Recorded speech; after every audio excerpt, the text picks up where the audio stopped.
Ya, ahí está grabando. Ya, grabando y antes, ya.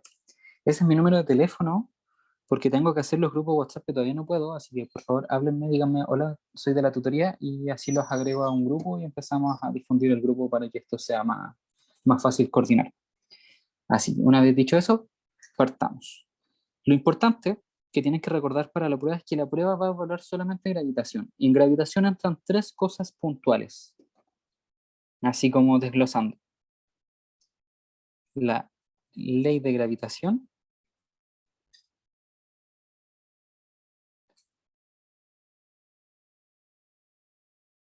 ya. Lo que pasa es que estos archivos yo los comparto por el grupo de WhatsApp. Así que yo lo que he hecho, bueno, la semana pasada no hubo tutoría, pero yo lo que he hecho por el momento es guardarlos, ¿no? Así que, y subirlos al canal de YouTube en el que estoy compartiendo las ayudantías, que ahí se los voy a compartir a los otros, en las otras secciones, que no sean las de Guay. Así que, eso, ahí les voy a compartir, así que si me hablan, les comparto el material. Ya, entonces, lo primero es que de los contenidos que se va a evaluar es la ley de gravitación. Y hay dos formas de evaluar la ley de gravitación. Bueno, en general son 2 puntos, pero es como que se evalúa en la prueba, pero la ley de gravitación se divide en dos. Lo primero es calcular campos o fuerzas sobre un punto. ¿Ya? Eso principalmente. Esto es algo o es un tipo de pregunta, ya que generalmente no sé.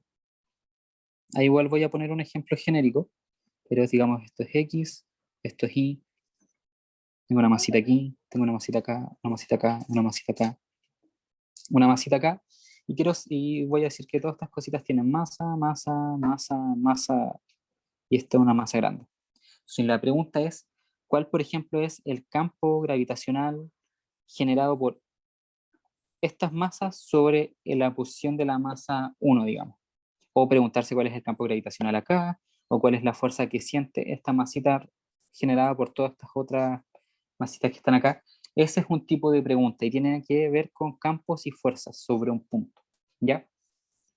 Una vez que, si manejan esto aquí, ya tienen un cachito, listo. Lo otro que se pregunta mucho asociado a la ley de gravitación es aplicaciones. Y las aplicaciones de la ley de gravitación universal tienen que ver mucho con las preguntas tipo movimiento de satélites, velocidad de escape,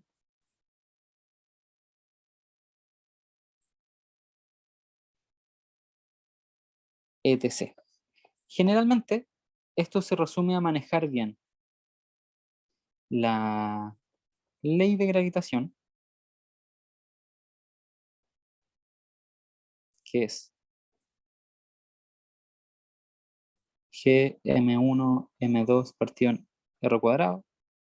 Como ven está el módulo, así que no voy a poner el vector unitario. Es manejar bien eso, esto de aquí, y además calcular G, que es F partido en el punto donde estamos analizando la masa, o sea, el punto donde estamos analizando el campo gravitacional, donde eliminamos la masa del objeto que se encuentra en ese punto. Energía mecánica total, donde aparece K igual, o sea, K más la energía potencial gravitatoria, donde K es 1/2 de la masa por velocidad al cuadrado, donde la velocidad se puede calcular como, déjame buscar que eso lo tengo anotado por aquí.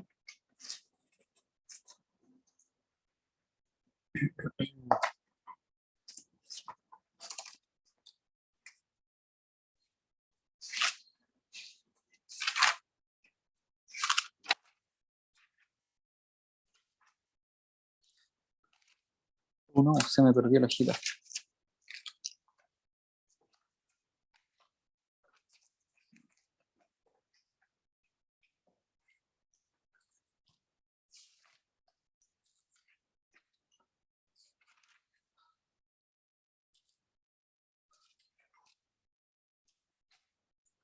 Ya. Se me perdió la hojita. Eso mismo. Ya. Ahí alguien escribió al chat que es menos gm partido en r. Eso, si no me equivoco, es la energía potencial gravitatoria. Así que voy a anotar al tiro G, que es menos G, M chica, R. Esto es la energía potencial gravitatoria, o el potencial gravitatorio.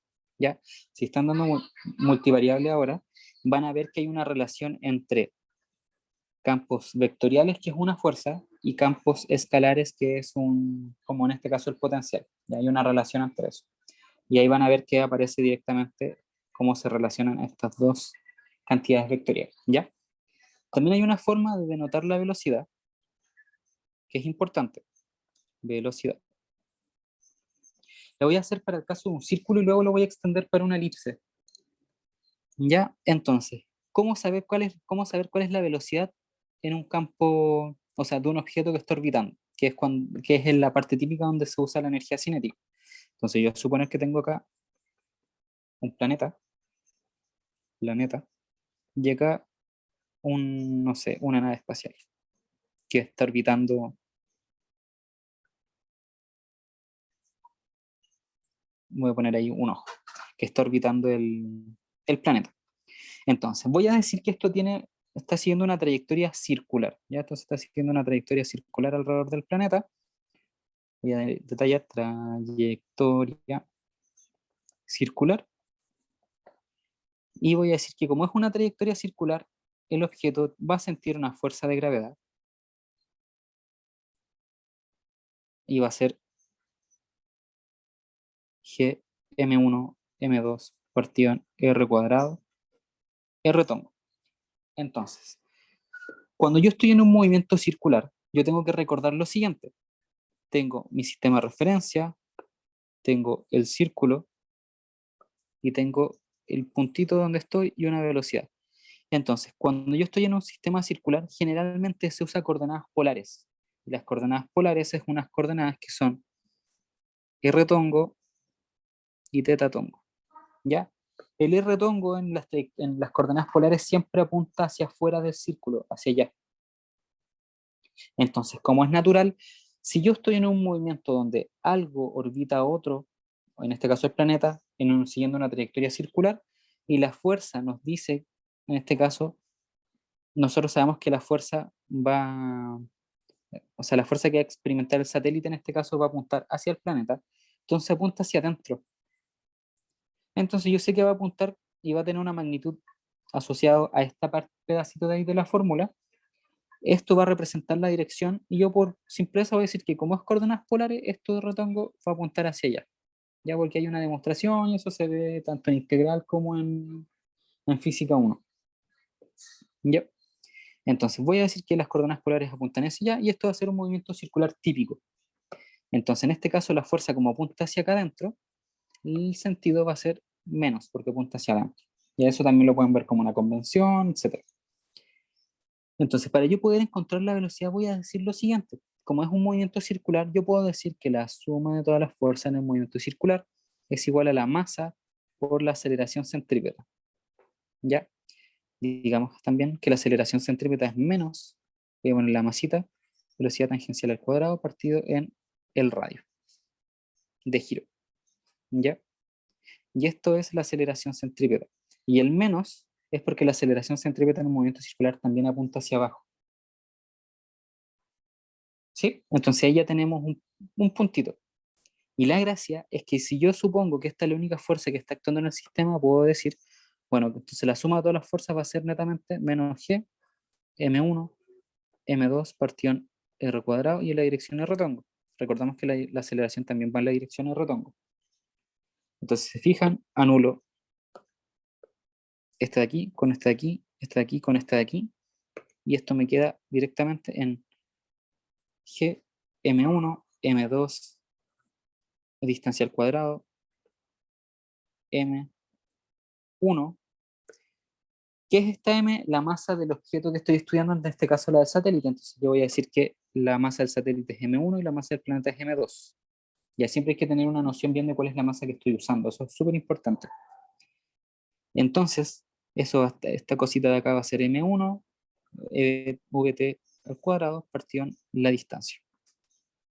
Entonces, así yo puedo calcular la velocidad tangencial en un movimiento circular cuando estamos en presencia de gravitación o fuerzas gravitacionales, va a ser g la masa del planeta o del objeto que se está orbitando, partido en r.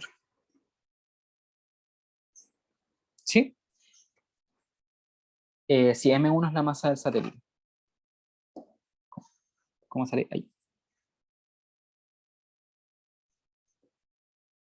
Esto de acá es la velocidad del satélite que orbita un planeta. Cualquier planeta. Ya.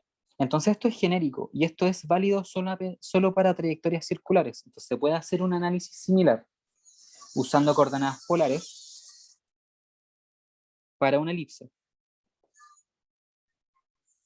En el caso de una elipse va a ser velocidad tangencial igual a raíz de g n2 partido a. Camilo, disculpa. ¿Sí, sí? M1 es la masa del satélite, ¿o no? Sí, exactamente. Y si se fijan, la velocidad con la que orbita el satélite es independiente de la masa de él, que eso igual es algo interesante. La velocidad va a depender de qué tan grande es el objeto que se está orbitando. Eso quiere decir que si yo estoy a una distancia, no sé, de 10 metros de la Tierra y lo orbito, no es lo mismo, no voy a tener la misma velocidad que si estuviera, por ejemplo, a 10 metros del Sol. Ahí voy a girar mucho más rápido. Entonces ahora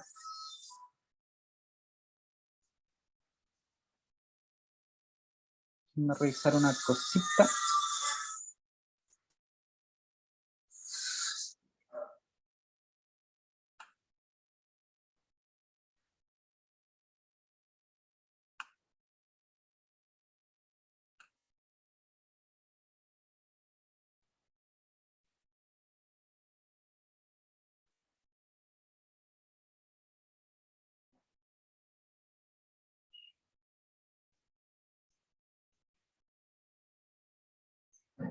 Mm,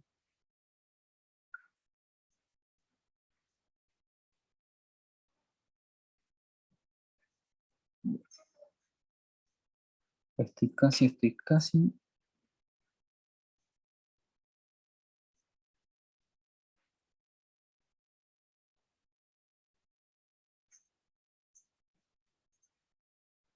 Ya, dame un segundito, no encontré lo que estaba buscando.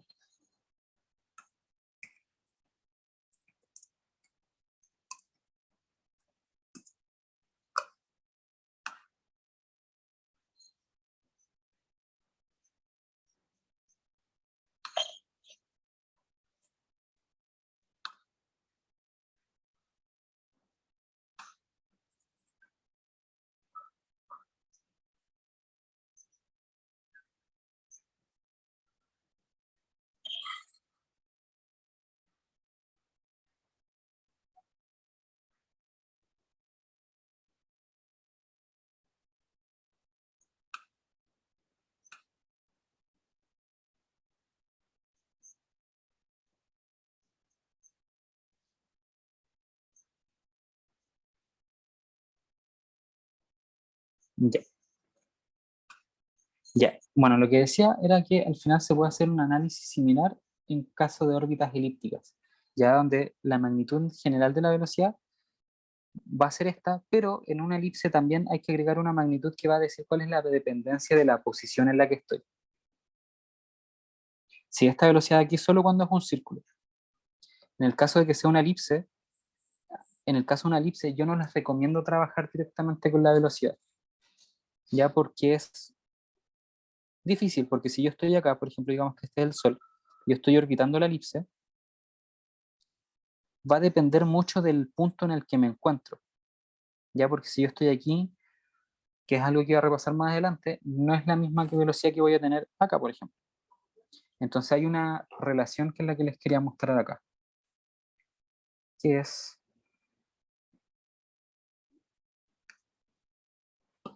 lo siguiente.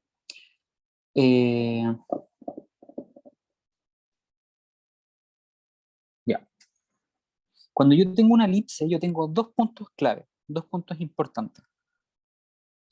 ¿Cierto? Voy a decir primero el afelio,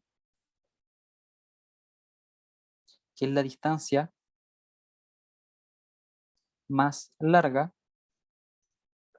al objeto que se orbita. Entonces la distancia de acá. Si yo digo que este es el Sol, un planeta va a estar orbitando el Sol, así que el afelio es la distancia más larga.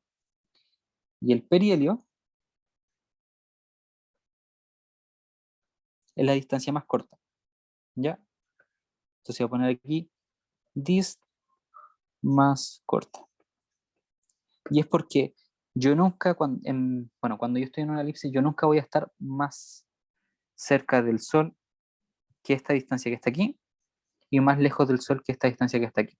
Acá entre medio son valores intermedios, entre este y esta. ¿Ya? Entonces, la relación de velocidad que hay en este punto es la siguiente.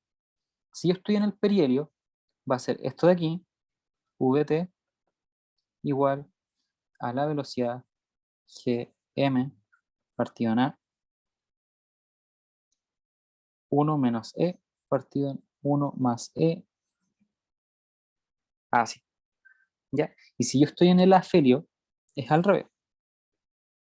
V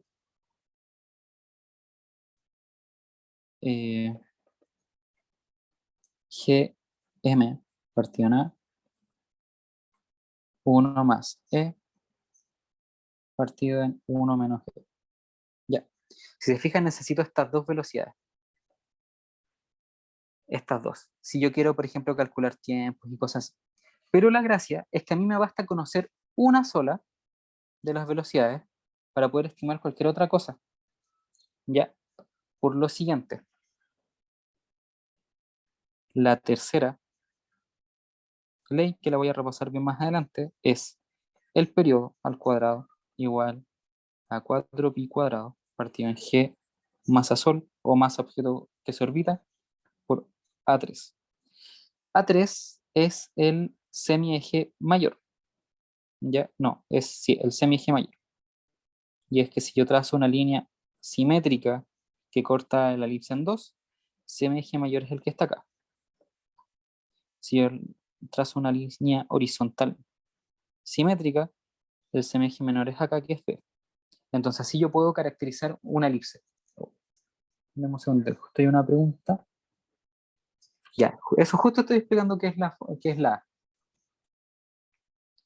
Ya, y también voy a explicar qué es la E. Ya. De todas formas, repasen lo que es la E porque les entró en el laboratorio. Y bueno, cuando la repasan, vos las acuerdan. La A es el semieje mayor, que es la distancia desde el centro simétrico de la elipse hasta el punto más lejano. Centro simétrico, punto más lejano. La B es del centro simétrico a el punto más cercano, que es lo que está ahí, y se llama semieje menor. ¿Ya? Entonces esto es para una elipse. Entonces si yo recibo la velocidad aquí, o la velocidad acá, o la velocidad aquí, o la velocidad acá, en cualquier punto, yo puedo a través de la tercera ley de Newton relacionar tiempos en el que yo me demoro en orbitar. Y yo puedo decir que el periodo, o en general lo que dice esto, bueno, ustedes pueden calcular el periodo como la velocidad igual a toda esta trayectoria, que voy a decir t, una distancia d de la trayectoria partido en el periodo. Entonces hay una forma de relacionar esto directamente con esto de aquí, pero en general en todas las preguntas que les puede tocar acá siempre van a tener que relacionar con la tercera ley de Newton, y de forma mucho más directa. ¿Ya? Entonces no hay que complicarse tanto, por ejemplo, con esto y calcular esa trayectoria, que igual es medio enredado, calcular el perímetro de una elipse, que sería todo esto que está aquí, que se puede hacer, pero no hay preguntas en que lo usen mucho. Lo que sí les va a servir para no complicarles tanto la vida con estas de acá, que por ejemplo cuando calculen la tercera ley de Newton, o sea, la tercera ley de Kepler, siempre es cuánto tiempo se van a demorar, y generalmente ya van a tener una de estas dos. Si tienen el semieje mayor y tienen estos datos, calculan el periodo. y se omiten tener que usar la velocidad. ¿Ya? Cuando tienen la velocidad y no tienen ni este, ustedes pueden realizar o ocupar las fórmulas de, por ejemplo, conservación de la energía que tienen que ver con esto de aquí. ¿Ya? Y eso va a ser, y cuando les piden calcular eso, o usar, no sé, pues, bueno, la velocidad con la tercera ley de Kepler es netamente usar esta relación, pero no la van a usar. O sea, al menos no en los libros no se usa. Se lo estoy comentando como, porque se puede. Ya. Entonces déjenme revisar mi apunte.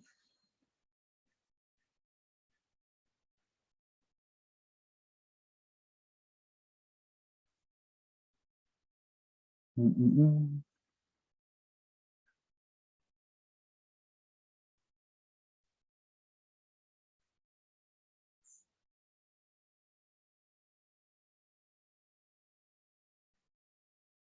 Bueno, y como les decía en general, la mayoría de los ejercicios son o tienen un dato y obtienen el otro. Entonces, generalmente no tienes que hacer el salto de la velocidad en algún punto a la tercera ley de Kepler. Hay datos, hay formas más directas, que es lo que vamos a repasar más adelante.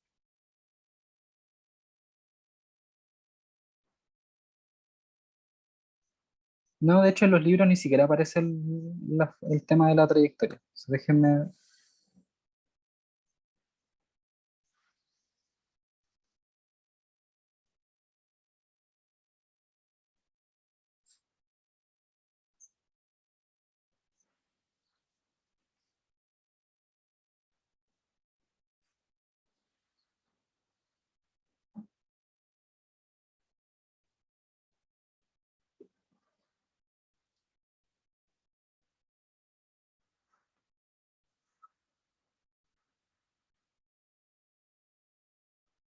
Ya.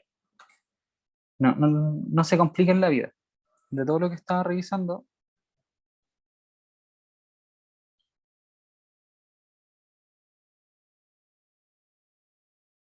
eh,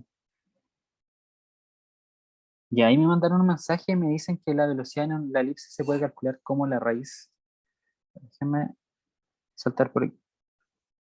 Velocidad en la elipse, voy a poner acá, raíz de gm, ya.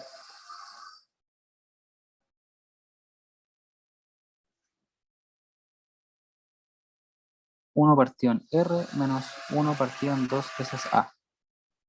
Ya. Si es que eso es más general. Ya esto es una relación que se usa. No la van a usar en esta prueba, pero pueden anotarla.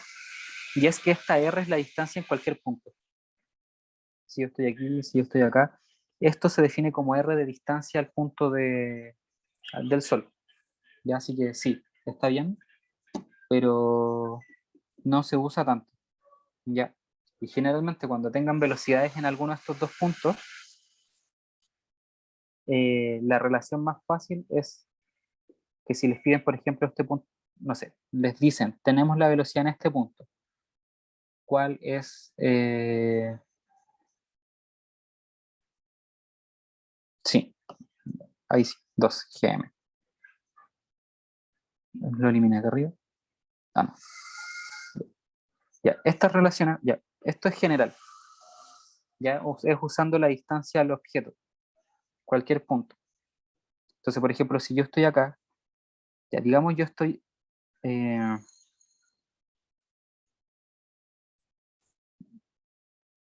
mm, ya, digamos estoy aquí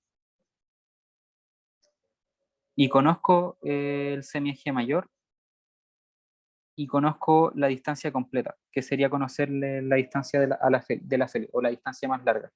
Si ustedes reemplazan esa distancia acá, esa distancia generalmente hay una forma de escribirla en términos de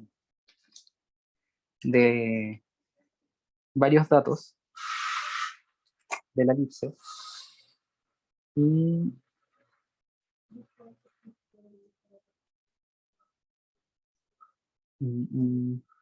ya, eso se lo iba a repasar un ratito. Pero hay una forma de escribir esta distancia que se llama Rmax. Esto se pone Rmax y este de aquí es Rmin, ya de R mínimo. Estos hay formas de escribirlo en términos de A, B y C, que es otro dato que va a repasar más adelante, que tiene que ver con la excentricidad.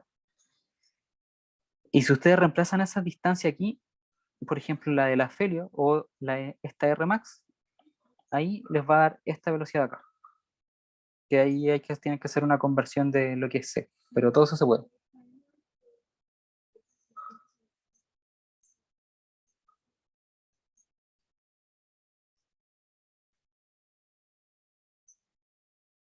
Y ahí preguntaron otra cosa.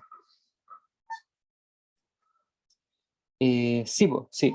Ya, lo que pasa es que R, por ejemplo, si estoy acá en el afelio, R es todo esto. Pero hay una forma de escribirlo en términos de A, B y C, que es la distancia entre el centro y un foco. Ya, que me desvié un poquito del orden del resumen, pero es C.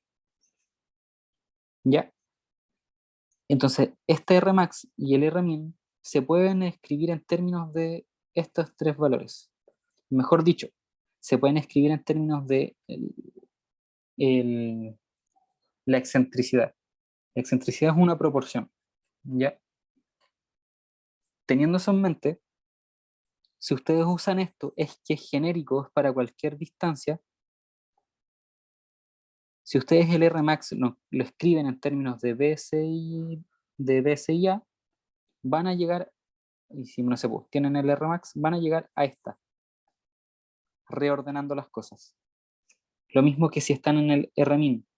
Si reescriben esto, o sea, si reescriben esto utilizando el Rmin, van a llegar a esta expresión de acá. A lo que voy es que si están en una situación o en una pregunta donde les piden usar o llegan a una velocidad, no se metan directamente con la tercera ley de Kepler. Con la tercera ley de Kepler, lo que ustedes pueden calcular más directamente o más fácil es que si conocen el semieje mayor, saben cuánto es el periodo y ahí pueden jugar un poco. Las preguntas típicas aproximan todo esto a círculos. Entonces es mucho más sencillo trabajarlo así, ya porque en círculo esto y esto son igual. Y esto de aquí se anula, porque en un círculo el semieje mayor es igual al radio del círculo. ¿Ya? Entonces la tercera ley de Kepler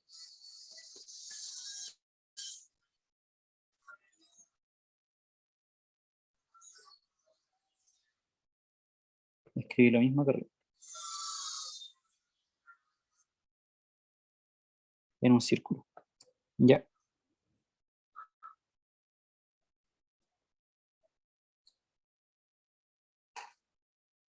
Sí, como para salir un poquito de esto, porque es enredar mucho la materia.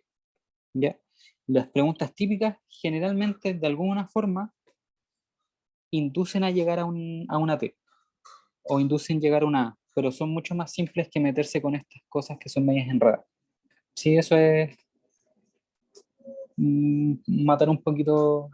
Si les preguntan algo así, los matan y no les van a preguntar algo así. ¿Ya? ¿Sí?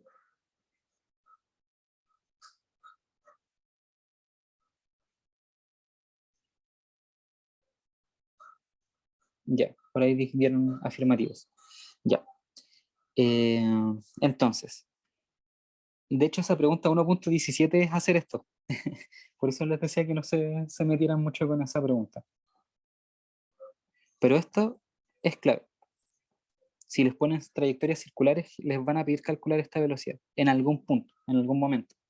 O a menos que les digan calcular la velocidad y usen directamente esta porque pueden calcular de la velocidad muchas más cosas.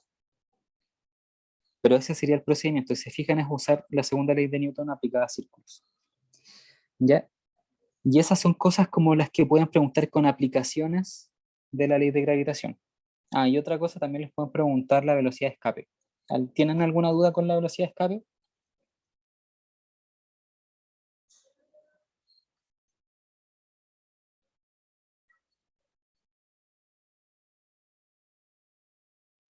Ya. Camilo, ¿Sí? Es que yo tengo una pregunta con eso, que había una que era como más abajo de la velocidad de escape, que era, no me acuerdo, raíz de gm partido en no sé qué cosa, y la velocidad de escape era 2 gm partido en no sé qué cosa, ¿no?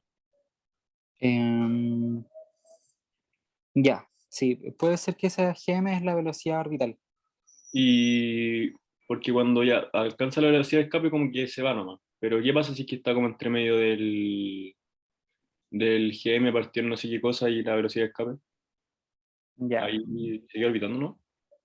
Ya, no es que siga orbitando. La velocidad de escape es una pregunta que suele enredar en el sentido de que uno imagina que las cosas orbitan y todo eso, pero la velocidad de escape en general se olvida de eso. Dame un segundito. La velocidad de escape es preguntarse cuál es la velocidad inicial que tiene que tener cualquier objeto que está cerca de un planeta en algún punto y quiere irse muy lejos, tanto que la fuerza de gravedad se hace, digamos, imperceptible. ¿Ya? Entonces, la pregunta generalmente es tomar un planeta, cualquier cosa, voy a decir la Tierra, y plantear aquí un cohete. Eh, no sé cómo dibujar un cohete, pero creo que eso se entiende. Entonces, yo quiero darle una velocidad al cohete, tal que en algún momento se vaya aquí muy, muy lejos. Vamos a decir que es muy, muy lejos. Muy, muy lejos.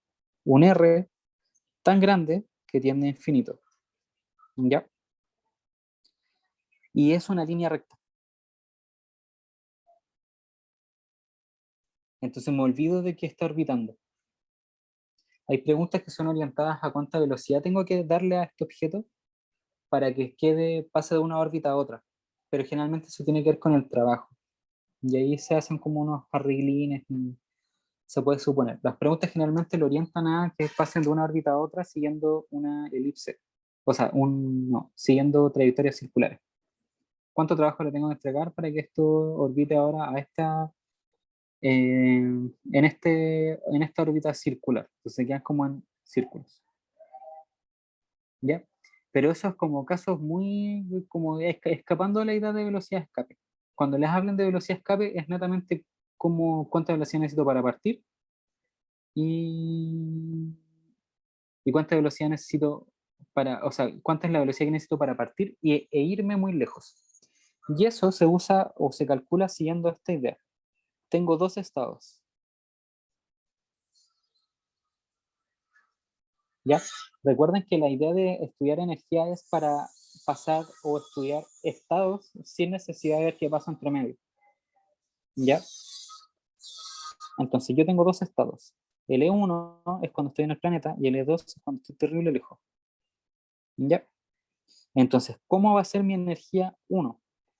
Va a tener energía cinética más energía potencial gravitatoria. Yo acá tengo que considerar que hay un radio, un RT, un radio de la Tierra. Ya siempre el tema de la energía potencial tiene que ver con la distancia al centro del objeto.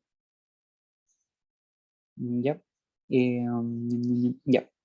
Entonces, cuando yo estoy en el inicio, tengo un medio de la masa por la velocidad inicial al cuadrado que quiero buscar menos Gm1, M2, que en este caso voy a decir masa satélite, también voy a decir masa satélite, por la masa de la Tierra, partido un R, que en este caso va a ser RT. ¿Ya? Esa va a ser la energía en el estado 1. Y la energía en el estado 2 es cuando yo ya me fui tan lejos que voy a decir como que no tengo energía cinética, como que voy a decir que estoy quieto. Y me fui tan lejos que estoy quieto. Entonces ya no tengo energía cinética, tengo solo potencial. Eso quiere decir que yo transformé toda mi energía de movimiento a energía potencial. Digamos que se transformó, la gasté en trabajo todo. Y acá, esta va a ser un medio, no miento, va a ser menos Gm sol, M grande, y el R lejos, más el RT. Entonces, como acá en el espacio no hay fuerzas disipativas, no hay fuerza, no hay nada que perturbe mi sistema, o sea, mi estado, sí, mi sistema, voy a decir E1 igual a E2. Entonces esto me deja un medio de M sol, o sea, MS,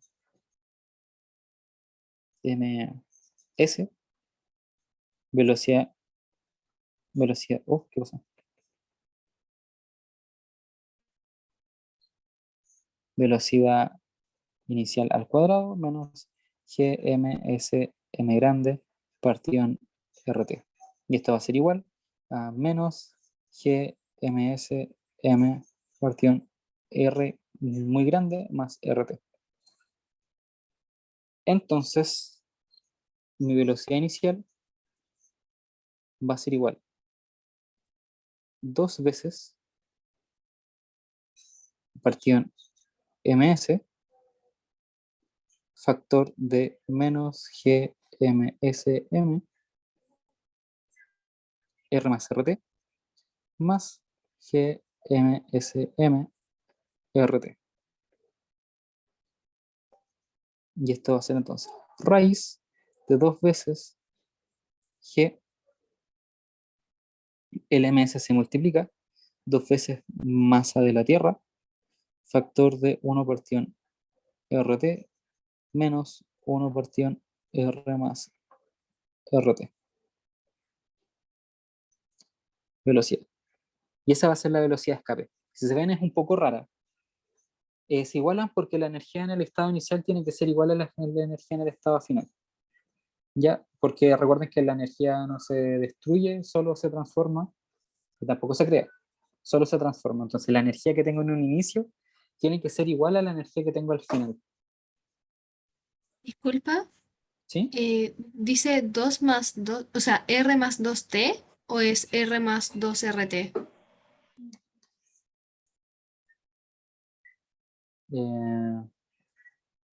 ¿Dónde dice eso? O sea, en la Ya, segunda línea. ya caché, que acá me quedó mal la R. Es R más RT. Ahí sí. Ya. Entonces, se igualan porque la energía inicial tiene que ser igual a la energía final debido a que no, en el espacio no hay fuerzas disipativas. O vamos a asumir que no hay fuerzas disipativas. ¿Ya? Y ahora, esta es la gracia. Como R tiende a infinito, R más RT también tiende a infinito. Y eso hace que esta fracción de aquí tienda a cero.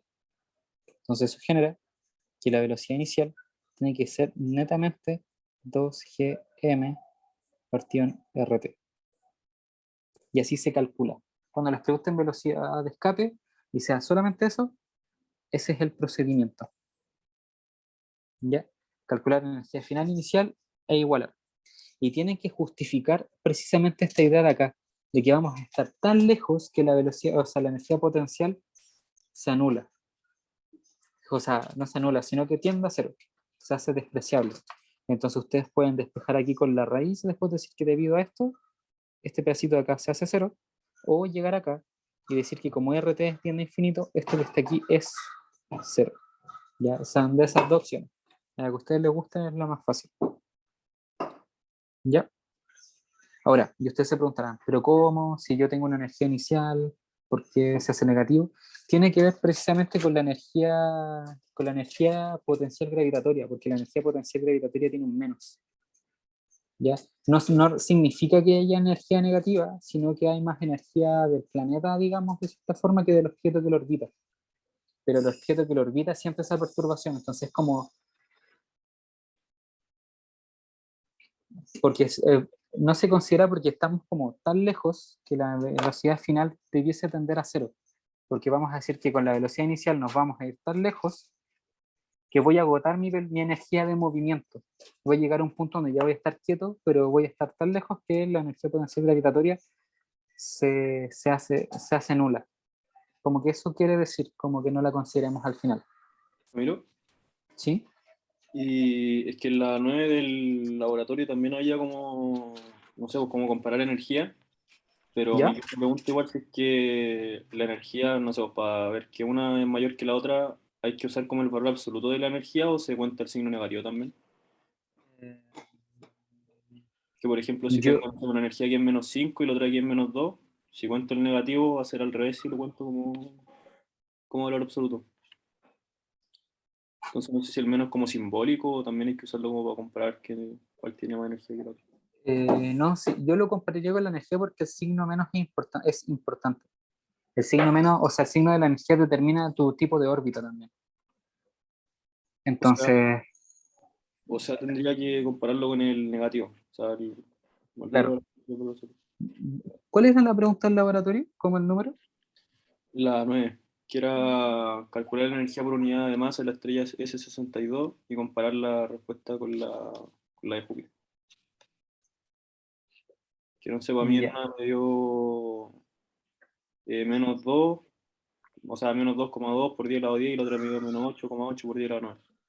Pero si se comparan, como que igual el signo negativo, como que lo puede tirar al revés, ¿no? Como cuál es Claro, o sea, según yo, la pregunta está como más orientada a tratar de analizar por qué una tendría más energía que la otra, y pues lo puedes asociar como a la masa, cosas de ese estilo. ah, Pero eso, no tanto como comparar como cualitativamente cuál tiene más, cuál tiene menos, sino como a qué se podría deber que uno tenga más y que otra tenga menos, como viéndolos desde esa idea, ya. Eso, Camilo. por- porque igual es como extraño. Pero el tema del signo menos de la energía, véanlo como el signo, si tiene una energía negativa, quiere decir que el objeto está atrapado en la órbita del objeto, o sea, no sé, de la Tierra, por ejemplo. Porque, de hecho, siempre muestro esta ayudantía, pero es que es clave. Esto es dinámica, ¿cierto? Sí, ya. Cuando uno hace el análisis de por qué, bueno, si quieren saber más de esto, váyanse a mecánica de obras civiles y tomen el curso de dinámica. Eso es. Ya, en el curso de dinámica, por ejemplo, se demuestra cuál es, a través de ciertas cositas que se ven en el curso, cómo representar la trayectoria de un planeta que orbita a otro. Y ahí se hacen análisis un poco extraños, pero la idea es llegar como a las ecuaciones de movimiento. Cuando uno llega a la ecuación de movimiento, que es la ecuación que te permite predecir todo sobre el movimiento del objeto que orbita a otro, eh, las conclusiones a las que llegan es lo siguiente, que tienes tienes un término que caracteriza todo, que es la excentricidad. Para ciertos valores de excentricidad, por ejemplo, si ustedes tienen una excentricidad cero, ya, bueno, antes de ir a eso, como ya justo estábamos hablando, voy al tiro a lo que estábamos mostrando. Ya. Una vez dicho esto de la velocidad de escape, que es una de las formas de aplicar la energía con el término de energía potencial gravitatoria a, a esto, o sea, a casos puntuales, eh, pasa eso. Solamente tienen este tipo de preguntas de movimiento satélite, velocidad de escape, y vamos a hacer un ejercicio de movimiento satélite, si es que alcanzamos o se los puedo mandar. Porque hice uno hace muy poco, no me acuerdo si en la tutoría de Viña o en la ayudantía del lunes. Pero hay uno donde explico muy bien el tema de energías de movimiento satélite y cosas así. Entonces, es una de las cosas que pueden llegar a preguntar, así que verifiquen que manejan un poco la aplicación, y la aplicación es netamente manejar energía total, y usar potencial gravitatorio. Eso más que nada. Eh, ya. Entonces, lo otro que después les van a evaluar son las leyes de Kepler, ¿ya? Leyes de Kepler. Y tienen tres. La primera es la de la órbita. La primera ley de Kepler no dice nada más ni nada menos que cómo orbitan los planetas a otros, ¿ya? Y habla un poco de las características de la elipse, etcétera. Esa es la primera ley de Kepler, órbita, ¿ya? Y cómo modelar una elipse. ¿Y cómo se modela la elipse? Simplemente tomando la elipse y ubicando cuál es C, cuál es A y cuál es B. Ya C es la distancia del centro de un eje. También hay una distancia entre focos. Todas las elipses tienen dos focos, y cuando nosotros tenemos planetas, o sea, objetos que orbitan a otros, ese objeto que se está orbitando se encuentra en uno de los focos, como el Sol, ¿ya? Eso. Y ahí viene la famosa excentricidad. Entonces, ¿qué es la excentricidad? La excentricidad es C, la distancia entre el centro y un foco, partido en el semieje mayor. Entonces, la excentricidad te dice qué tan achatada y cómo es la forma de la elipse. Si está muy aplastada, entre más chica, más circular es la elipse, entre más grande, más alargada es la elipse. Entonces, entre un E muy menor a 1, la elipse es casi un círculo, y un E solo menor que 1, pero no tan chiquitito, es un poco más alargada. ¿Ya? Eso es como que nos dice la excentricidad. Pero también la excentricidad va mucho más allá de eso. En geometría analítica, la excentricidad nos dice el tipo de movimiento. Entonces, si yo tengo una excentricidad igual a 0, mi tipo de movimiento es un círculo, y estoy condicionado a estar solo en un círculo.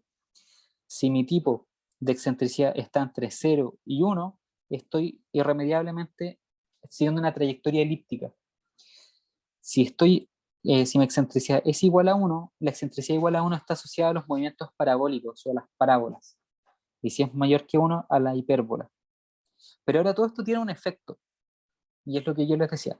Cuando nosotros tengamos ejercicios que nos piden relacionar movimientos, no sé, primero estoy en un círculo, luego paso a una trayectoria circular porque me entregan energía, etc., estoy jugando con estas trayectorias. Entonces, hay una cantidad específica de energía asociada al movimiento circular, que eso lo pueden calcular con energía cinética teniendo la velocidad tangencial, más la energía potencial gravitatoria. Pero eso me va a dar un valor específico de energía. No tienen que entender esto, son cositas medias raras, pero me da un valor específico de energía. Si yo tengo ese valor específico de energía que tiene que ser negativo, estoy orbitando una cosa siguiendo una trayectoria circular. Y el signo menos me dice si estoy atrapado o no, orbitando indefinidamente ese objeto, si estoy sometido a la energía del objeto. Véanlo de esta forma. Si yo me acerco a un planeta, si yo estoy aquí, digamos este es el Sol. Si yo estoy orbitando esto, es porque tengo energía negativa. Eso quiere decir que si yo quiero salir de la órbita, tengo que entregar un trabajo, una potencia, algo que me permita escapar para poder vencer esa energía negativa.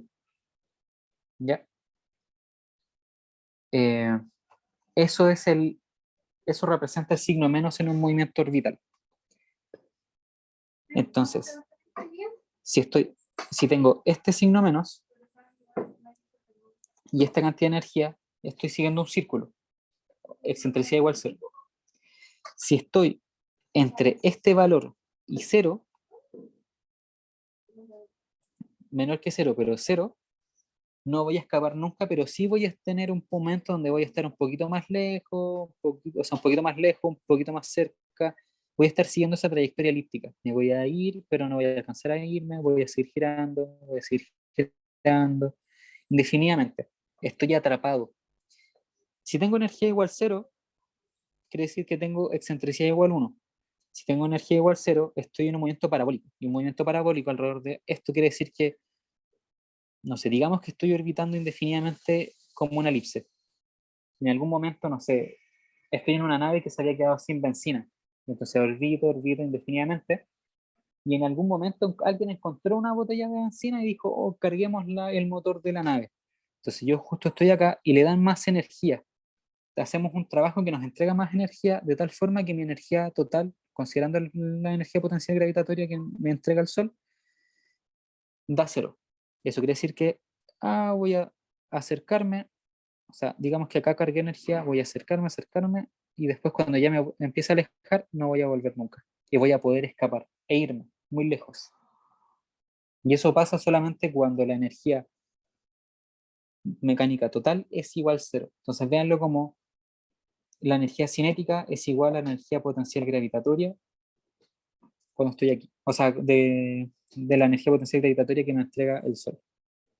¿Se entiende esa idea de cómo yo puedo escapar de un planeta?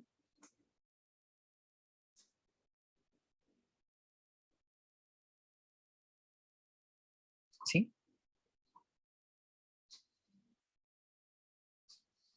Sí. Ya, genial. Entonces ese sería como el movimiento, como que me acerco, me quedo pegadito, como que orbito un ratito el objeto, pero después me voy. Y me voy nomás.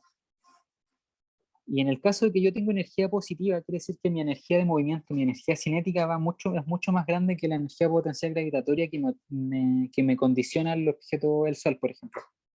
Entonces solo es como que yo esté orbitando por aquí, o me acerco un poquito y después me voy. O me acerco un poquito y después me voy. Esos son los movimientos hiperbólicos. Me acerco y me voy. Si se fijan, en ningún momento tengo esa posibilidad de quedarme orbitando, sino que simplemente me acerco un poquito y me voy. En el cambio, un movimiento parabólico es me acerco un poquito, como que lo estoy tratando de encerrar y me voy. En el hiperbólico me acerco nomás y me voy. Esa es la gracia. Sí, las grabaciones se las voy a compartir, pero háblenme al WhatsApp para mandárselas por ahí y hacer el grupo. Y si no lo hago, me lo recuerdan, por fin.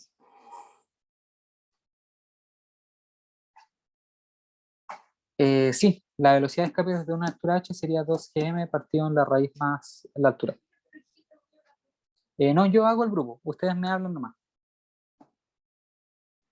O si lo quieren hacer, no hay problema. Pero hay que hacer un grupo para yo poder compartirles el material por ahí. Y eso, esa es la idea de la energía en este tipo de movimiento. Y bueno, y es porque en algún momento sale un gráfico y ese gráfico tiene que ver con la energía. Entonces hay dos valores de energía para que seguir orbitando y bueno, cosas que pasan. No es algo del curso, pero se ve. Ah, y justo miran, aquí tengo datos de una elipse. Por ejemplo, la relación entre A y la excentricidad también se puede representar de esta forma. Teniendo la excentricidad y la distancia entre los focos. No, esa no es la distancia entre los focos. Ya, no pesquen esto. Solo lo que dije acá, exceptando el tema de la energía. El número lo compartí hace un rato, pero lo voy a volver a entregar. Genial. Ya. Entonces, ya, les voy a compartir mi ayudante que hice el otro día donde hice un ejercicio con el tema de la energía y movimientos. Ya. Lo otro, la segunda ley de Kepler, que lo primero, el tema de la órbita elíptica es la primera. La segunda es la ley de momento angular.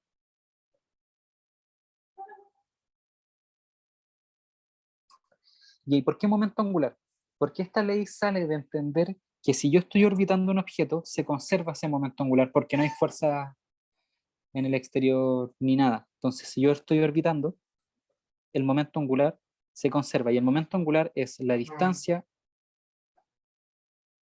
al objeto que estoy orbitando, producto cruz, el momentum lineal. Ya, como acá son objetos que no pierdan masa, entonces podemos descomponer el momentum lineal y va a ser la masa multiplicado r vector velocidad. Ya. Eso. Y esto se tiene que conservar siempre. Entonces hay tipos de ejercicio, por ejemplo, que son de cambios de órbita. Entonces yo tengo, digamos que tengo acá un planeta, estoy orbitando ese planeta siguiendo una trayectoria circular. Soy este objeto de aquí. Y de repente por ese motivo me choca, no sé, una nave. ¿Ya? Y me choca la nave. Entonces, y se quedan pegadas las masas. Entonces quiere decir que en el momento inicial yo tengo un momento angular inicial, que como estoy en una trayectoria circular, r es perpendicular a la velocidad tangencial. Entonces yo tengo m, r vector cruz velocidad, esto es m, r, v, seno del ángulo entre los dos, como el ángulo es 90 por estar en un movimiento circular, MRV. Ese es el momento angular inicial. Después del choque, voy a tener M más la masa del objeto que me chocó. Sumo las masas nomás porque se quedaron pegados. Y R y una velocidad final. Entonces, si les preguntan cuál es la velocidad después del choque, ya, ya, lo que estaba diciendo, si yo estoy orbitando un objeto, si yo estoy aquí, o sea, si yo estoy acá y orbito, no sé, la Tierra, si orbito la Tierra de forma circular, quiere decir que tengo una cantidad de energía y tengo una cantidad de momentum angular inicial.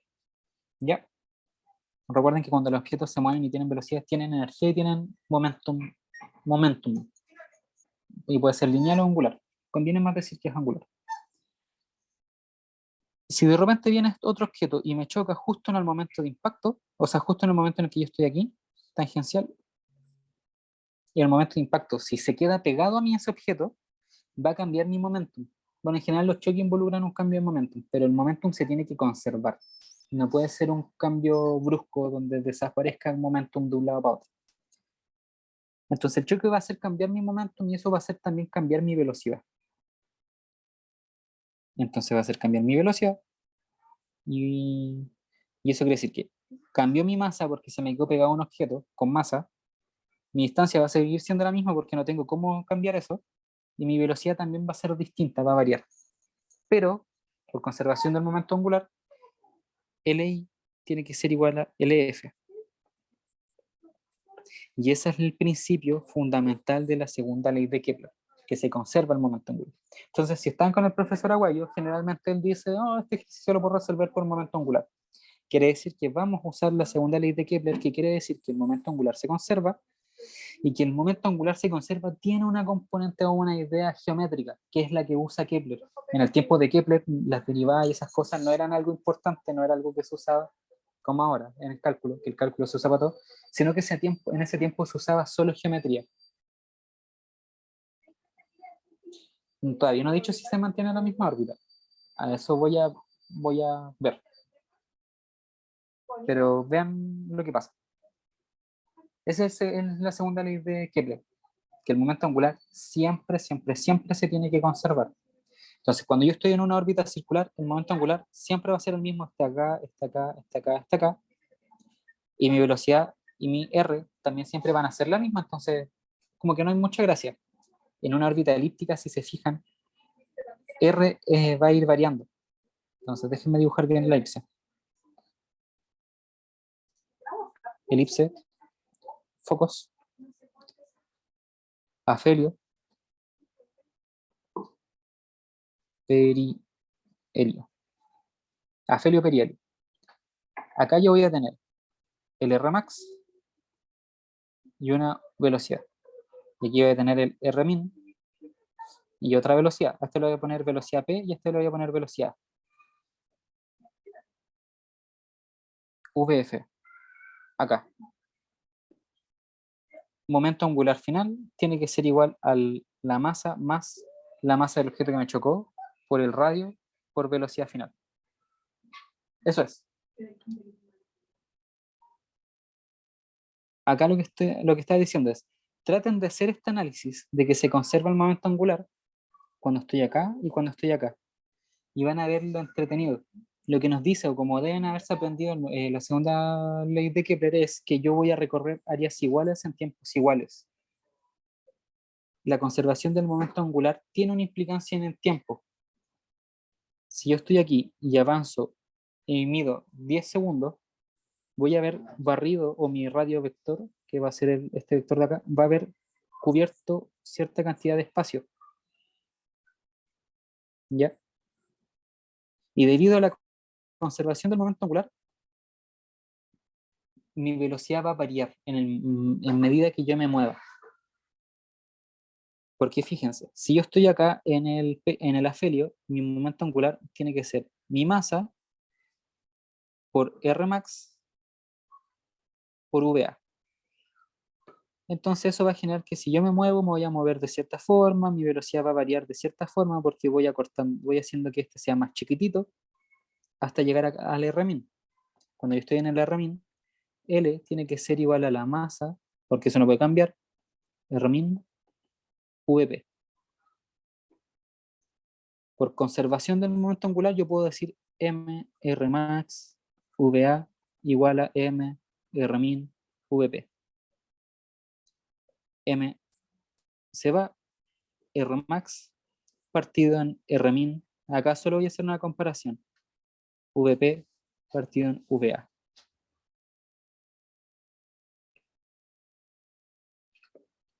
¿Qué me dice esto? La velocidad en el perihelio tiene que ser mayor a la velocidad en el afelio.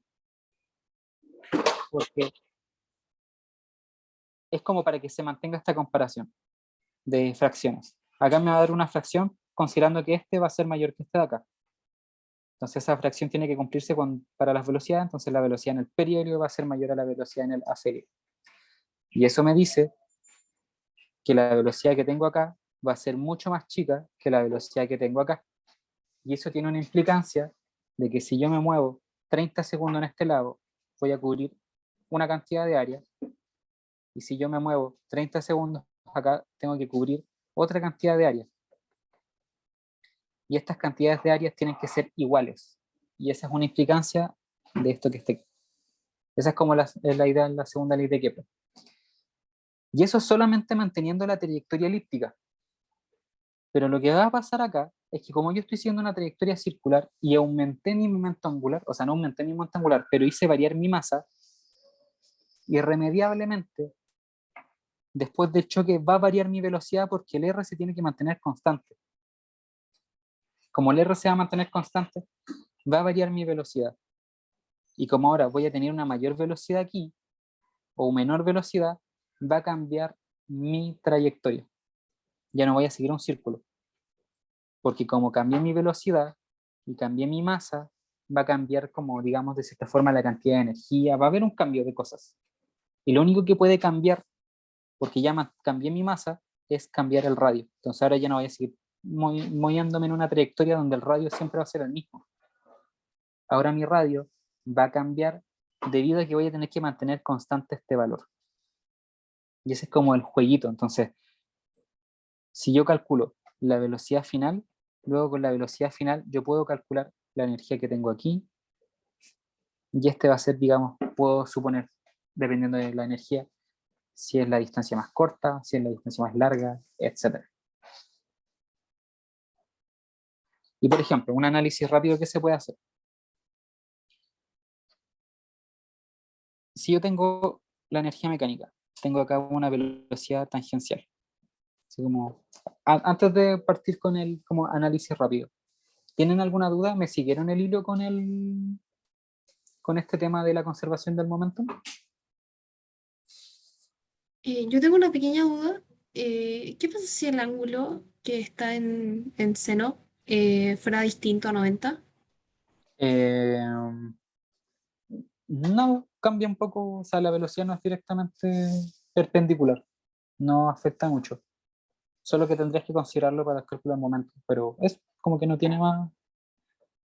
Ah, ya, Podría ser, ya sí. pero no les van a decir algo de ese estilo porque complicaría un poco el problema. Porque la pregunta típica con esto es, si yo tengo una trayectoria circular y algo choca, ¿cuál va a ser mi siguiente trayectoria? Entonces va a pasar que o voy a tener una trayectoria elíptica,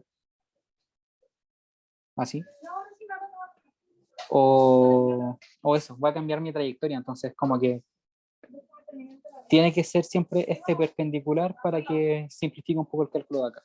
Y si no, se los van a decir. Como que eso.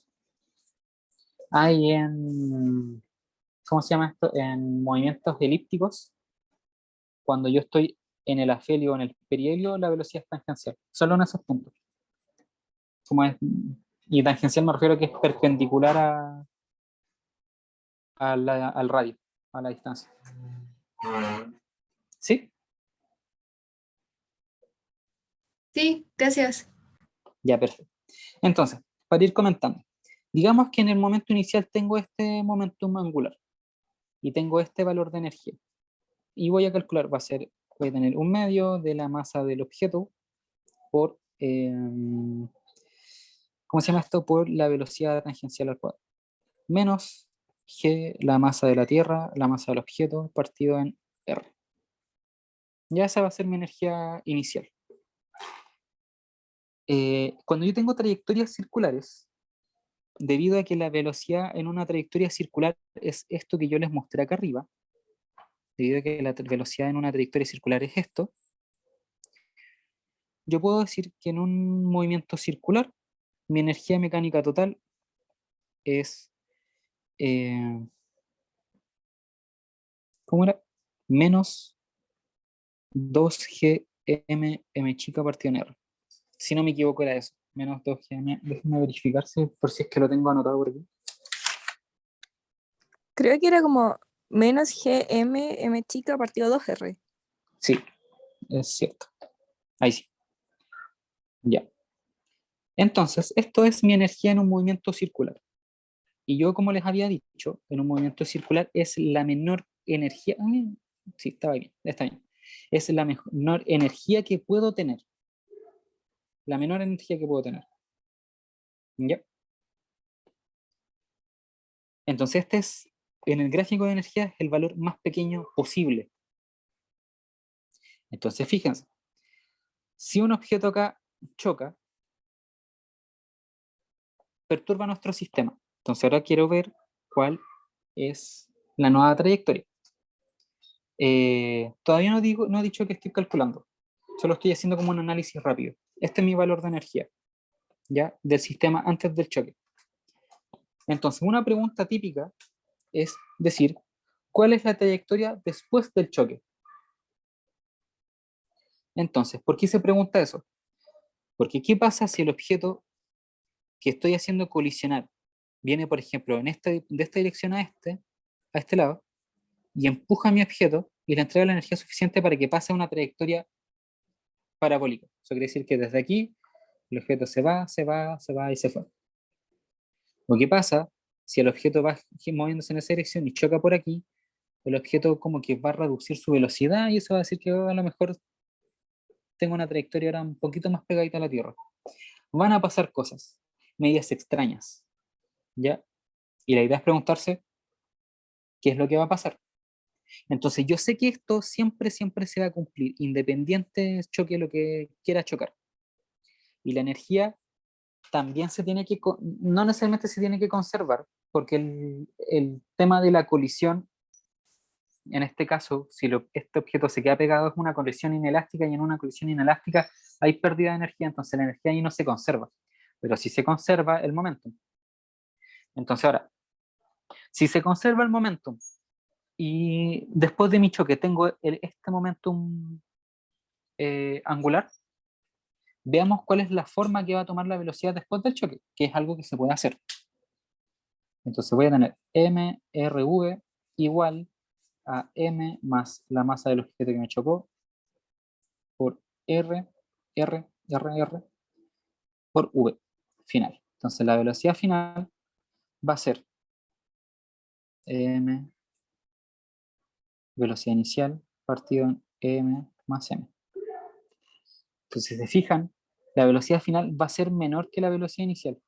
Va a ser más chica. Porque la velocidad inicial, o sea, porque esto que está aquí va a dar una fracción menor que 1.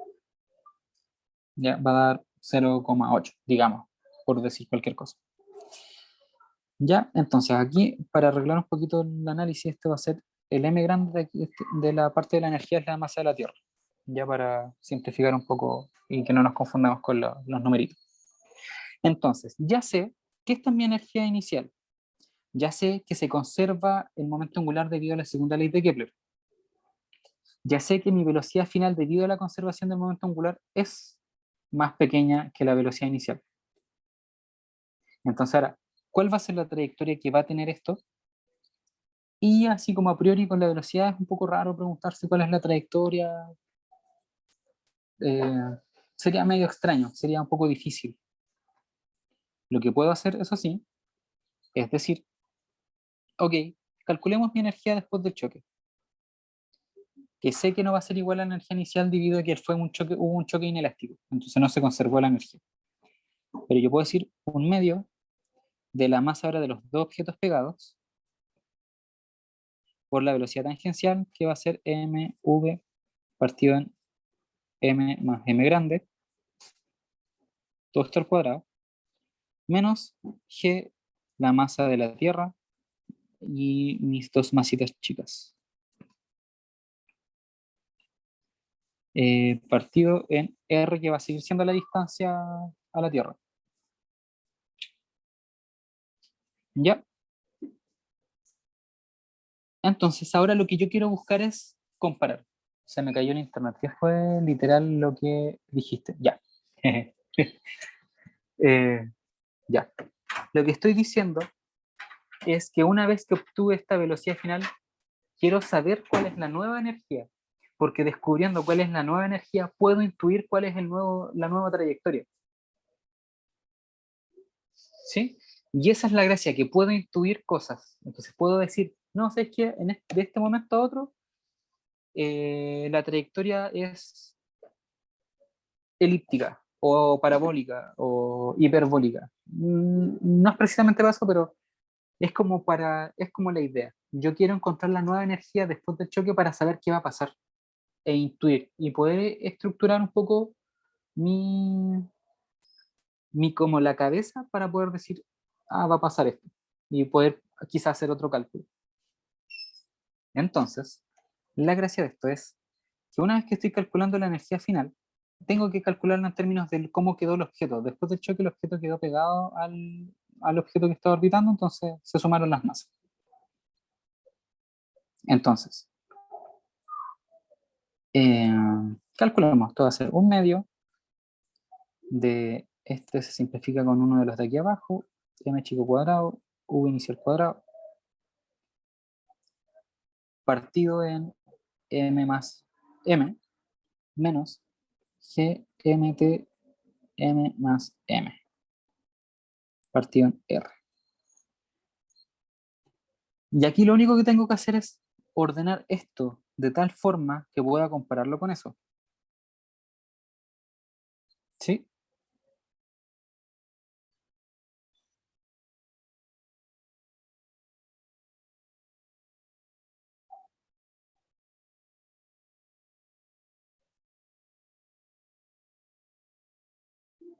Ya. Entonces, bueno, ya son las 5. Ya. Entonces, lo que yo debería hacer ahora es ver cuál es el valor que tenemos de esto. Yo puedo conocer esta velocidad, porque es la velocidad antes del choque. Ya solo que la reestructuramos para poder jugar con esto. ¿Ya? Y como la reestructuramos, o sea, esto sí va a seguir siendo raíz de g, la masa de la Tierra, partido en el radio. ¿Sí? Debido a que eso es antes del choque y antes del choque estábamos netamente en un círculo, etc. Pero esa es como la idea. Puedo tomar la velocidad antes del choque y reemplazarla aquí. Entonces, la velocidad antes del choque es v, m cuadrado, partido en m más m grande, factor de g masa tierra r, menos g masa tierra m más m grande, partido en r. Entonces esto nos va a quedar, voy a sacar todo lo que puede ser factorizable, que es mt partido en r, y va a quedar m cuadrado, m más m, menos m más m. Ah, se usó esa velocidad porque es un dato conocido.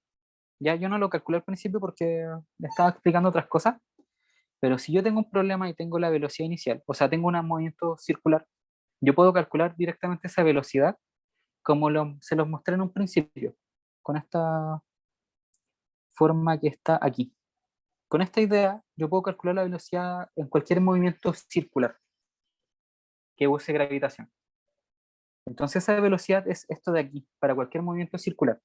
Y eso es lo que tenemos como velocidad normal, como velocidad cero, porque es antes del choque, esa velocidad de ahí. Entonces al reemplazarla puedo simplificar un poco el problema y dejar todo en términos de G, de la masa de la Tierra, del radio, y así poder simplificar esto que está aquí para poder facilitar un poco la comparación y saber si es un valor positivo o negativo. Entonces, acá lo único que quiero saber es cuál es el signo de esto que está aquí. Entonces voy a trabajar un poquito eso. G, mt, r, m cuadrado, menos m más m cuadrado partido en m más m. Acá solo estoy resolviendo ¿cómo se llama esto? Sí, sí, estamos trabajando la velocidad después del choque, pero la velocidad después del choque es esto. Y la estamos dejando en términos de la velocidad antes del choque. ¿Cachai? Entonces, la velocidad después del choque va a ser una fracción de la velocidad antes del choque. ¿Sí? Ya, perfecto. Entonces, bueno, aquí voy a resolver más rápido eso porque ya es pura álgebra. M cuadrado menos... Siento que algo... Ah, este es un 2. Sí. Como ese es un 2, acá hay un 2. 2m cuadrado más 4m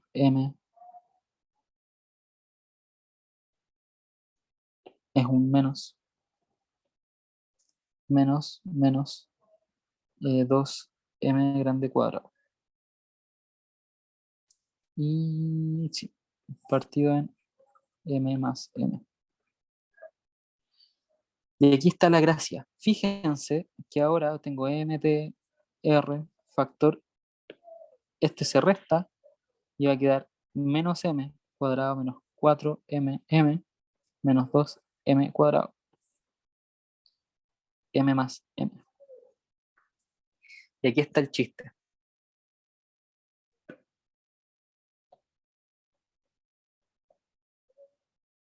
Yo puedo factorizar el menos y dejo de ver qué onda esta expresión porque está muy rara.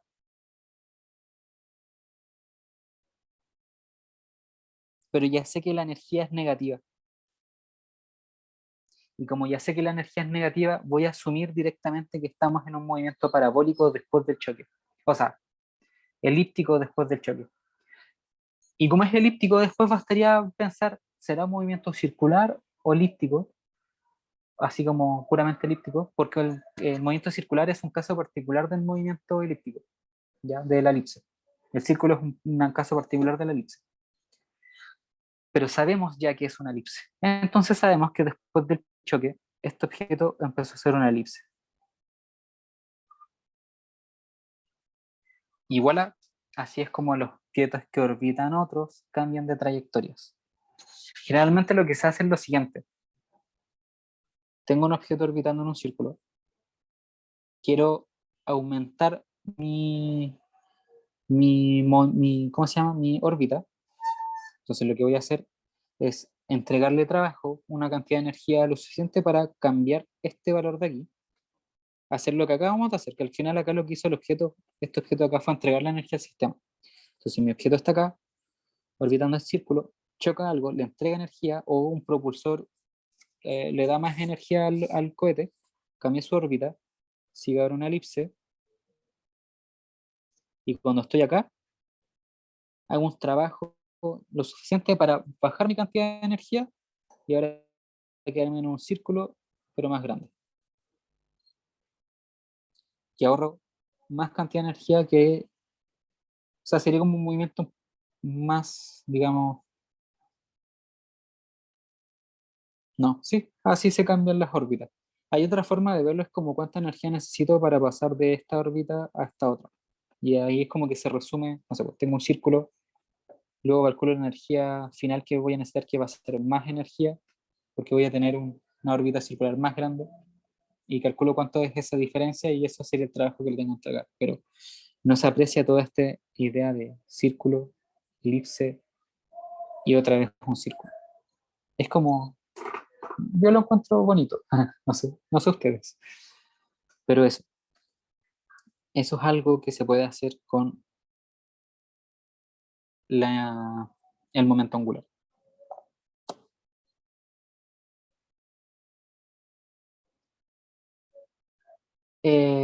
Hicieron un grupo de WhatsApp, ya hicieron un grupo de WhatsApp y yo en un ratito me voy a unir a ese grupo de WhatsApp y voy a ir compartir la grabación que la voy a subir al canal de YouTube que tengo para las ayudantías y todo eso, así que puedan intrusiar todo lo que quieran, hay harto material de distintos cursos y eso, ahí el material también se los mando por ahí.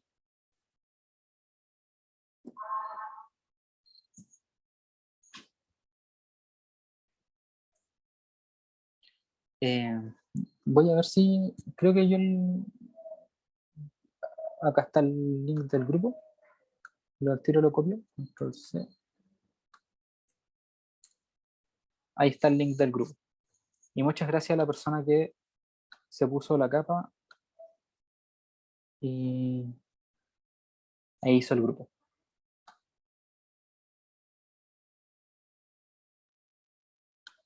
¿Sí? ¿Alguna duda? Ah, perdón. Que delante alguien mandó un mensaje y me quedó como enviar a una persona específica. Entonces como que acabo de mandar el chat y se mandó a esa persona. Ahí sí, ahí está para todos y todas.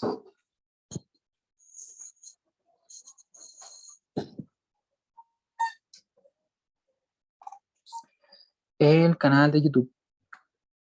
Se los comparto al tiro. Les voy a compartir un video mejor, más fácil. Historial.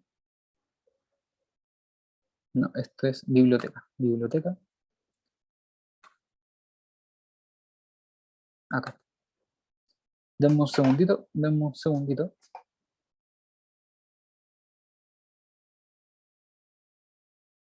Ya. Justo se terminó de cargar la ayudantía del lunes. Ahí sí, vínculo. Que en la ayudantía del lunes hizo un ejercicio donde usé exactamente lo mismo que le está explicando al final. Y es clave. Ahí está. Otra vez se mandó directo. Para todos, ahí sí. Todos y todas. Ahí está el link del video de la ayudantía que hice el día lunes. ¿Ya? Y ahí pueden ver todas las ayudantías y todas las cosas que he hecho por ahora. También pueden ver cosas, tengo ayudantías de dinámica, física 3, física 1, que pueden intrusiar. Y no sé, guardar ayudantías para el próximo semestre cuando tomen física 3, eso. Ya, ¿alguna duda? Duda dudosa.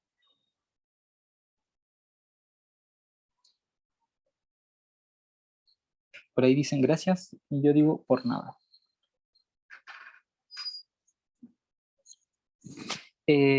Sí, entra ley de gravitación, aplicaciones de la ley de gravitación y leyes de Kepler.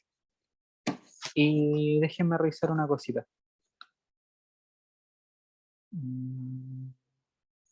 Quiero ver si hay algún otro ejemplo clave.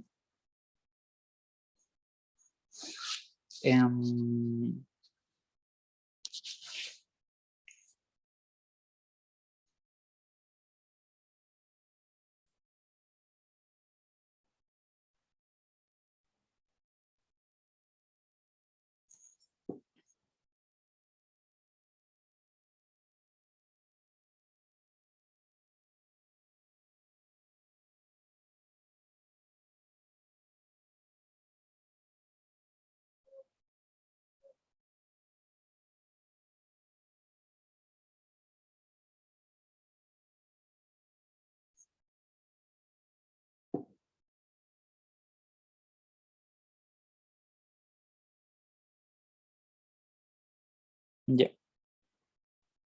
No, vamos, perfecto. Sí, es todo lo que necesitan saber. Ahí repasen, creo que me habían pedido un ejercicio de vectores. Eh, sí. La primera ayudantía que hice, o sea, de este semestre, hice un repaso bien detallado de vectores.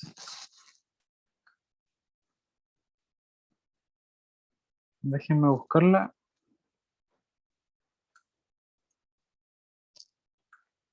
Eso también se los recomiendo ver. Y repasen esos ejercicios de que digan tipo, a ver, es que acá que tengo la guía, déjenme ver si hay alguno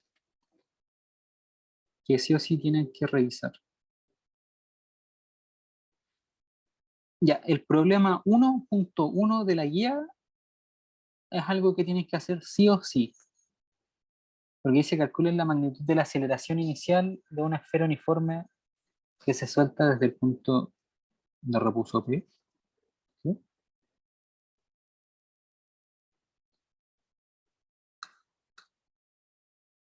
Ya, creo que en teoría todos los profesores y profesoras debiesen haber subido una guía de ejercicio al web curso. Eh, ya, yo recomiendo que el ejercicio 1.1 lo hagan sí o sí. Em,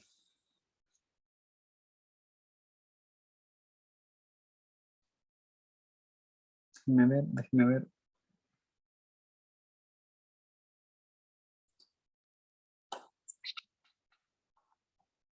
Mm,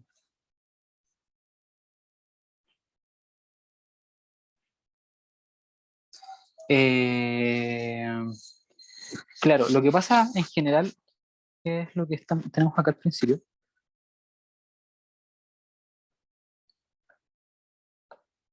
Ese ejercicio está orientado a tratar de ver como, digamos que este es el punto que yo voy a estudiar. Entonces el ejercicio 1.1 está diciéndonos, quiero saber cuál es la aceleración inicial que va a tener este objeto. Y en ese ejercicio, en el 1.1, hay otro sistema o otra distribución de masitas, pero lo que yo quiero saber es cuál es la aceleración que va a sufrir este punto. Y para eso tengo que calcular cuál es la suma de todas las fuerzas que va a percibir este punto. Y como la ley de gravitación nos dice que este objeto va a generar una fuerza sobre este otro de atracción, es decir, que este objeto va a sentir una fuerza para allá, una fuerza para acá, una fuerza para el objeto que está acá al fondo y una fuerza para acá. Entonces tengo que calcular cada una de esas fuerzas, esta, y sumarlas. La forma más fácil de sumar es calcular siempre este vector y dejar los vectores en términos de los vectores unitarios. En el caso del eje X es el y tongo y en el caso del y es el j tongo. Y así es más fácil sumar porque después suman solo todos los vectores j, todos los vectores y calculan el resultado. La gracia y la dificultad es poder determinar, porque en términos de los módulos, se tiene que considerar fuerza de gravedad de la Tierra. No, no, no. Cuando ustedes les dicen, o al menos ese tipo de ejercicios es orientado a, digamos que estamos en el espacio. Entonces la fuerza de gravedad de la Tierra como que ya no afecta. O es un elemento que está aquí. Entonces tenemos que aplicar la segunda ley, o sea, la ley de gravitación para calcular cada vector. Entonces ahí lo importante es entender cuál es la posición de cada vector, las distancias, o sea, si la posición en términos del sistema de referencia, poder calcular la distancia entre cada uno de los vectores, o sea, de las masitas, y bueno, ahí descomponer y usar un poco de vectores. Pero ahora estaba buscando la ayudantía que hice, donde hice un ejercicio muy detallado de eso.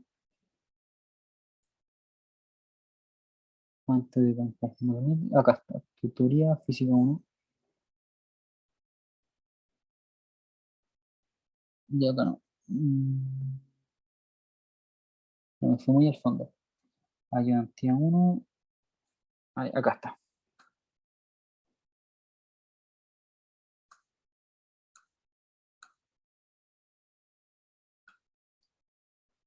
Todos y todas. Ahí está. Ese es el link de la ayudantía 1, donde es muy detallado cómo encontrar los vectores, cómo encontrar todo. Eso. Entonces les recomiendo un ejercicio de eso, repasen estos vectores, otro donde hagan, no sé, calculen cosas con esto que hicimos acá, energías para poner en órbita, aplicaciones de la ley de gravitación que tiene que ver con el cálculo de energía, y luego, a ver, déjenme volver a revisar la guía.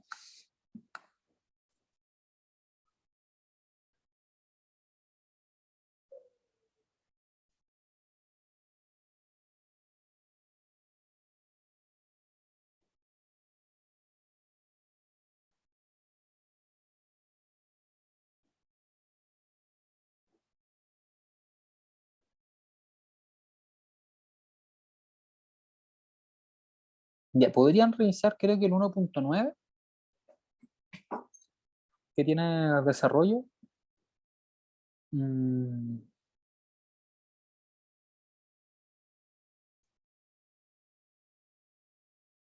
El ejercicio 1.S también tiene desarrollo, pero son métodos como para practicar las leyes de Kepler. Y el 1.17 no, porque no es más cálculo, como que mucha materia no necesitan para eso.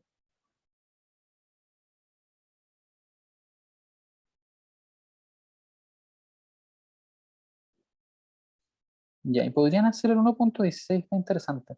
Tiene igual hartas como formulitas de relacionar, por ejemplo, CMG mayor con R máximo y R mínimo. Bueno, algo que sí o sí tienes que hacer es leer al menos los ejercicios con desarrollo. Y después, no sé, según yo, que repasen bien eso como el ejercicio 1.1 y eso más que nada. No sé, ¿alguna otra consulta? Al menos yo recomiendo que lean sí o sí los que están hechos resueltos en la guía y después vean alguno que les pida calcular, por ejemplo, el ejercicio 1.1 y algún otro que les pida hacer algo como lo que hicimos en la ayudantía. Y en el ejercicio, o sea, en el video que les mandé de la ayudantía que hice el lunes, ese es clave. Véanlo bien, entiéndanlo bien. Es lo mismo que acabamos de repasar ahora último, pero con un ejercicio como puntual. ¿Ya? ¿Alguna pregunta? Aprovechen ahora. Aquí ya nos pasamos 30 minutos, pero no hay problema.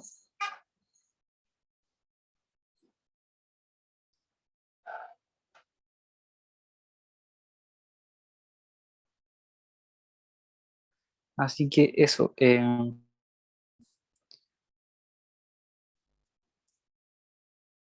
Este libro a mí me gusta mucho.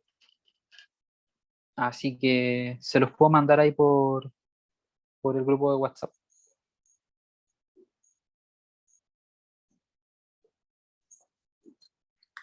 Yo, Ya, por fin. ya vi. Ah, y ese grupo de WhatsApp, si tienen grupos de sección, compártanlos por ahí para que más gente se meta a la tutoría y poder mandar más cosas por ahí.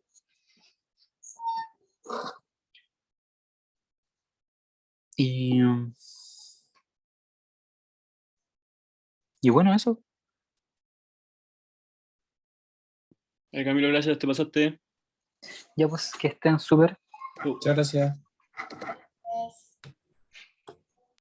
Chao, te pasaste. Muchas gracias. Por nada, para eso estamos.